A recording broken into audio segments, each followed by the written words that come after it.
get familiar. So if you don't know by now, then you should probably get familiar. இந்த video உங்களுக்கு பிடிச்சிருந்தா like பண்ணுங்க, share பண்ணுங்க, comment பண்ணுங்க. மறக்காம சேனலுக்கு சப்ஸ்கிரைப் பண்ணுங்க. சாண்டில்யன் அவர்களின் விஜயமகாதேவி பாகம் 3 அத்தியாயம் 1 மாயா சீதை. சிங்களத்தை விட்டு புறப்பட்டு கலிங்கத்திலும் ஹண்டுமானிலும் பற்பல அனுபவங்களையும் அனுகூலங்களையும் பெற்று எத்தனையோ இன்பங்களையும் அனுபவித்துவிட்டு 4 மாதங்கள் கழித்து தாய்நாடு திரும்பிய விஜயபாகுவின் மனம் தாய் மண்ணில் காலை வைத்ததுமே ஏதோ இந்திரபோகத்தை பெற்றுவிட்ட நிலையில் திளைத்ததால் அவன் தனது கரிய புறவி மீது சாய்ந்த வண்ணம் முத்து குளிக்கும் துறையான சிலாபம் என்ற இடத்திலிருந்து எதிரே விரிந்த கடலை பார்த்து கொண்டே நேரம் போவது தெரியாமல் நின்று கொண்டிருந்தான். மீண்டும் தாய்நாட்டின் மண்ணை ஸ்பரிசிக்கும் பாவனையில் தனது கால்களை அடிக்கடி அந்த கடற்கரை மணலில் விரல்களால் சக்கரவட்ட கோடுகளை தீட்டிக் கொண்டிருந்தான்.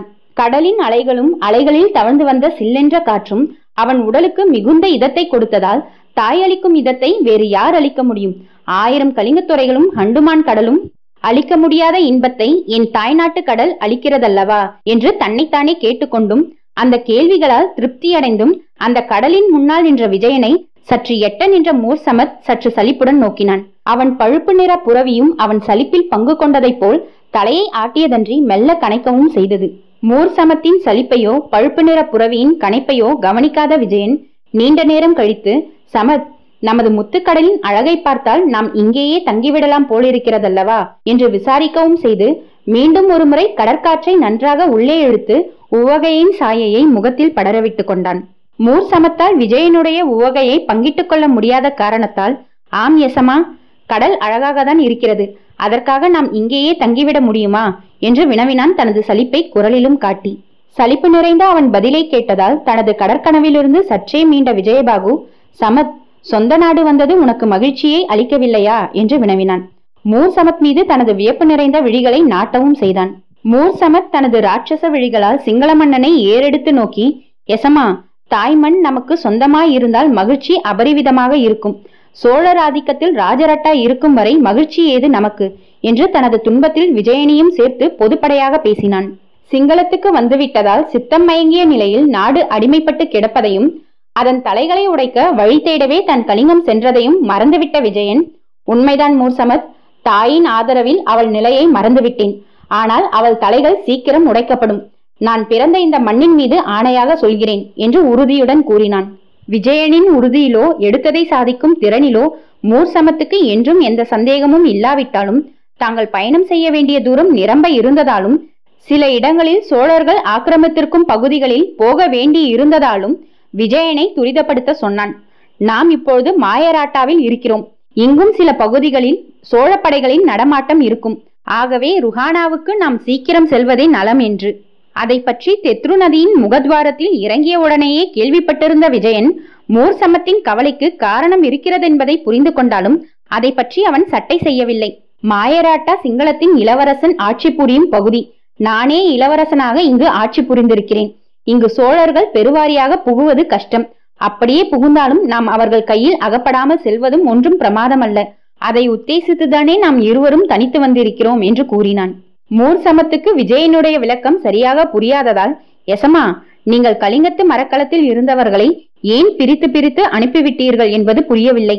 கலிங்கத்து மரக்களத்தை ஆதிமல்லனிடமும் சீனர்களிடமும் ஒப்படைத்து விட்டீர்கள். இங்கு தங்கள் மகிழ்ச்சியாக இருக்க வேண்டிய கலிங்கத்து இளவரசியையும் தர்மர் முதலியவர்களையும் சிற்பியையும் பிக்குவுடன் புத்த விகாரத்துக்கு அனுப்பிவிட்டீர்கள். 4 மாதங்களுக்கு முன்பு புறப்பட்ட நிலையில் நாம் இருவரும் மட்டும் இங்கு தனித்து நிற்கிறோம். இருக்கிற வீரர்களை உதறிவிட்டு தனித்து இருப்பது அனுகூலமா என்று வினவினான். விஜயன் சமத்தை பார்த்து புன்முறுவல் செய்தான். சமத், கலிங்கத்து மரக்களத்தில் நாம் பகிரங்கமாக வந்திறங்கினால் நாம் வந்திருப்பது எதிரிகளுக்கு தெரியும். நாம் மறைவாயிருந்த வாதகிரியிலிருந்து வெளிநாடு சென்றது யாருக்கும் தெரியாது. அப்படியே தெரிந்திருந்தாலும் அது ஊகமாக தான் இருக்க முடியும். ஆகவே நான் எல்லோரையும் கூட்டமாக இங்கு அழைத்து வர விரும்பவில்லை. நாம் முதலில் ருஹானா சென்று நாட்டு நிலைமையை கவனிப்போம். மற்றவர்களை நம்மிடம் மீட்டுக் கொள்வதை பிறகு யோசிப்போம் என்ற விஜயன் பக்கத்திலிருந்த தனது புறவி மீது தாவி ஏறினான். மூர் சமத்தும் பழுப்பு புறவி மீது ஏறிக்கொண்டதும் தெற்கு பக்கமாக புறவியை செலுத்தினான் விஜயன். சுமார் 2 நாட்கள் இடைவிடாமல் பயணம் செய்த பிறகு கல்யாணி நதி தீரத்துக்கு வந்த விஜயன் அந்த நதியையும் அதற்கு அப்பால் இருந்த அடர்த்தியான காட்டின் மீதும் கண்களை செலுத்தினான். பிறகு மூர் சமத்தை திரும்ப நோக்கி, சமத், நாம் இப்பொழுதுதான் உண்மையான மாயராட்டாவுக்கு வந்திருக்கிறோம் என்றான். மூர் சமத் கேட்டான், நாம் இதுவரை வந்ததும் மாயராட்டாதான். ஆனால் அதற்கு அந்த பெயரை வாங்கி தந்தது இந்த இடம்தான். இந்த கல்யாணி நதியை தாண்டினால் சீதாவாகவே இருக்கிறது என்று கூறிய விஜயன் சித்தத்தில் பழைய ராமாயண காவியம் விரிந்தது. அந்த கனவிலேயே அவன் பேசினான். சமத், இந்த நதிக்கு அப்புறம் அசோகவனம் இருக்கிறது. அதுதான் சீதை சிறையிருந்த இடம். அது மட்டுமல்ல, மாயா சீதையும் இந்திரஜித்தினால் அங்குதான் சிருஷ்டிக்கப்பட்டாள். இந்திரஜித் மாயா சீதையை சிருஷ்டித்து ராமன் முன்பாக வெட்டிய கதையும் இங்குதான் நடந்தது என்று புராணம் இருக்கிறது என்று கனவு காண்பவன் போல் பழைய கதையை புதிய சம்பவமாக கற்பனை செய்து பேசிய விஜயன் அந்த நிகழ்ச்சிகளை நினைத்து பார்த்தான். அந்த நினைவுகளை வாய் மூலமாகவும் கொட்டினான். விஜயன் கனவு நிலையையும் அவன் புராண சொற்களையும் கவனித்த மூர் சமத் அடுத்து ஏதும் பேசவில்லை. எப்படியும் கல்யாணி நதியை தாண்டி செல்ல வேண்டிய அவசியத்தை முன்னிட்டு தனது புரவியை கல்யாணியின் நீரில் இறக்கினான். அப்பொழுது நதியில் ஆழம் ஏதும் இல்லாததால் இருவர் புரவிகளும் சுலபமாகவே அதன் சிறு புனலை தாண்டி அக்கறை சேர்ந்ததும் அடவி அவர்களை எதிர்நோக்கியது. நன்றாக மாலை முதிர்ந்து விட்டாலும் அடவிக்குள் புகுந்துவிட்ட விஜயன் அதன் அசோக மரங்கள் இருந்த இடத்தை அணுகி, சமத், நாம் இன்றிரவை இங்கேயே கழிப்போம் என்று கூறிவிட்டு புரவியிலிருந்து இறங்கினான். இந்த காட்டிலா என்று மூர் சமத் வினவினான். ஆம் சமத், இங்கு நம்மை யாரும் தேட மாட்டார்கள்.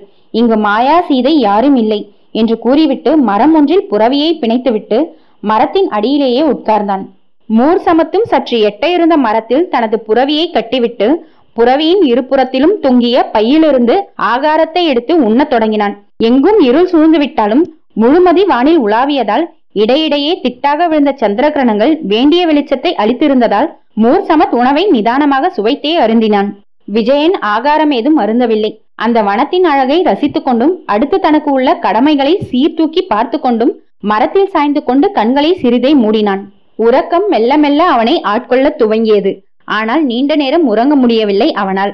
அரை ஜாமத்துக்கெல்லாம் அந்த வனத்தில் மனித நடமாட்டம் கேட்டது. எங்கிருந்தோ ஒரு பந்தமும் பளிச்சிட்டது. பளிச்சிட்ட பந்தமும் மெதுவாக மரங்களின் ஊடே அவனை நோக்கி வந்தது. விஜயன் சரேலென கண்விழித்தான். பந்தத்தை ஏந்தி வந்த உருவம் சற்று எட்டவே நின்றுவிட்டாலும் அவன் முகத்தில் பந்தத்தின் வெளிச்சம் நன்றாக விழுந்தது. அழகெல்லாம் திரண்ட ஒரு பெண் அந்த வெளிச்சத்தில் காட்சியளிக்கவே விஜயன் திக்பிரமை அடைந்தான். மீண்டும் மாயா சீதை சிருஷ்டிக்கப்பட்டாளோ என்று கூட எண்ணினான். இணையில்லா வனப்பு மிகுந்த அந்த புது மாயா சீதையும் மெல்ல மெல்ல அடியெடுத்து வைத்து அவனை நோக்கி வந்தாள்.